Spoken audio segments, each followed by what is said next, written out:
So when you get your computer back, you are going to click on the MS Excel icon.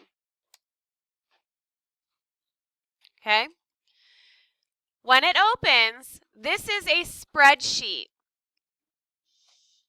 This paper is a spreadsheet. We are going to type in each cell. The data that we are recording in our spreadsheet is what I passed out to you on the sheet of paper. Okay? It is the weather for Yellowstone National Park. Now, boys and girls, this is all of the data for the weather. You get to choose what you're going to put on your spreadsheet because this is going to go in your project. So what do you want to talk about? Maybe you want to talk about the high temperatures and the low temperatures.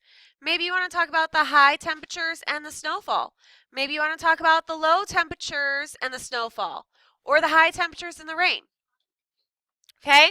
So you're going to get to choose which of these columns that you're going to copy. You have to have at least 3 columns. How many columns? 3 goes up and down. These are the columns. Okay, so if I look at this, the very first thing that I need to label is what each column is going to stand for. So we're all going to have the months because you have to put what month it is. So we're all going to have the months. Now I'm going to show you a little cheat sheet. Ready? I put in the first month, January. And if I drag this down, look, it auto-filled it for me. So I didn't have to type all of that. Now, if I can't remember how to do that, guess what I'm going to have to do? I'm going to have to type them. But I just showed you a shortcut. So if you remember that, I'll undo it one more time. I type the first month, January. January is the first month of the year. You have to start with January. See this little itty-bitty green box on my box? If I put my mouse on there and I click and I drag it all the way down to December, there you go. Now, you'll notice that some of my months run over. See how it's outside of my box? That means I need to resize that column. So look up here. I'm going to zoom in so you guys can see this better. So see the line in between column A and column B? See that line? Well, if I click on this and I drag, column A becomes wider.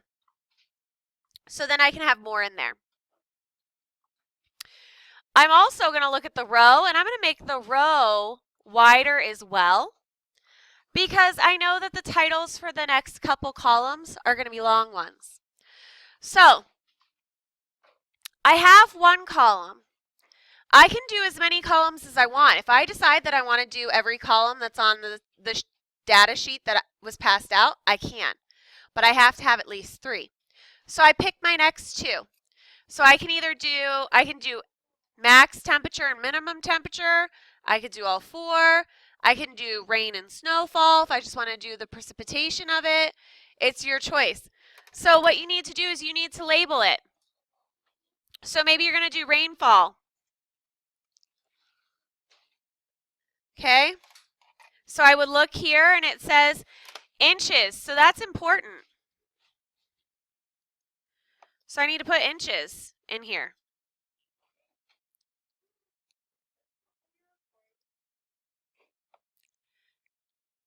Now look how that doesn't fit. You ready for a new trick? See how these words don't all fit, but it's wide enough? I could stack them. See up here where it says wrap text? If I click on wrap,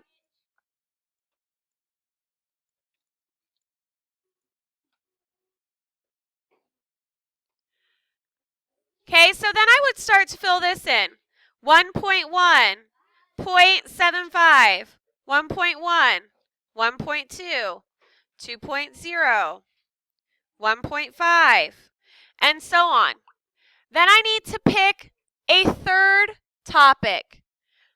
Now I can do snowfall. I could do the minimum temperature, the maximum temperature, or I could do all of them. It's your choice. This is going to be your data sheet for your project. Okay? That's what you're working on today. You're probably not going to get everything entered. But if you do, you need to raise your hand. We will check it, and we'll have to save it.